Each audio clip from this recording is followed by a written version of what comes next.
এগুলো অপ্রয়োজনীয় হয়ে পড়ে। অনেকে মনে করেন সাপের পা হারিয়ে যাওয়া মানে বোধহয় তারা দুর্বল হয়ে গেছে। আসলে কিন্তু ঠিক উল্টো। পা ছাড়া বুক দিয়ে চলা বা সাঁতার কাটা তাদের জন্য টিকে থাকার লড়াইয়ে জেতার এক মোক্ষম অস্ত্র হয়ে দাঁড়ায়। প্রকৃতি খুব হিসেবি। যা কাজে লাগে না তাকে সে ধীরে ধীরে মুছে দেয়। কিন্তু বিবর্তনের এক অদ্ভুত সৌন্দর্য হল সে পুরোপুরি সবটা মুছে ফেলে না। এই ছোট ছোট হাড়ের টুকরোগুলো যেন প্রকৃতি রাখা একটা সিগনেচার, যা আমাদের মনে করিয়ে দেয় তারা একসময় কেমন ছিল।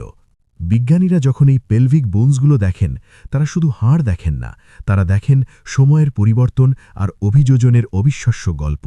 আমাদের পৃথিবীটা আসলে একটা বিশাল খোলা বই, যেখানে প্রতিটি প্রাণীর শরীর এক একটা অধ্যায়। সাপের এই ক্ষুদ্র হাড় তাই শুধু বৈজ্ঞানিক তথ্য নয়, এটি সময়ের সাক্ষী। তাহলে ভেবে দেখুন, প্রকৃতি আমাদের কত বড় ইতিহাস নিজের ভেতরে বয়ে নিয়ে বেড়াচ্ছে। আপনি কি আগে জানতেন সাপের এই লুকিয়ে থাকা প্রাণীর শরীর এক একটা অধ্যায়? সাপের এই ক্ষুদ্র হাড় তাই শুধু বৈজ্ঞানিক তথ্য নয়, এটি সময়ের সাক্ষী। তাহলে ভেবে দেখুন, প্রকৃতি আমাদের কত বড় ইতিহাস নিজের ভেতরে বয়ে নিয়ে বেড়াচ্ছে।